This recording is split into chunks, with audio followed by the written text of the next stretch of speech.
What do we have here? Oh, there's two of them. What are those? Is that a chicken?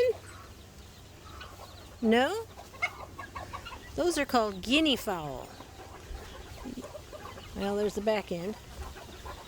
They kind of look like turkeys in the front. They're about as big as a chicken, but they're a lot more wild.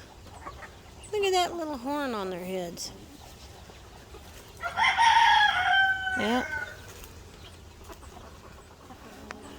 Unfortunately, they like to bully the chickens, and it's getting close to egg laying season.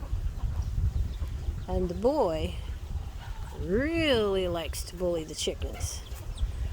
Pretty soon the hen will find a place to start laying eggs. Goodness.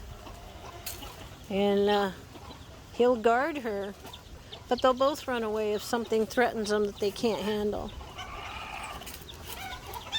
Last year, a coyote got both nests that this hen laid. She lost one, and then she lost the other and nearly lost her life. Yeah. So that's a guineafowl. That's the hen.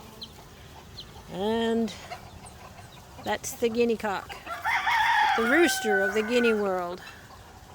He's looking out. He's always looking out for her.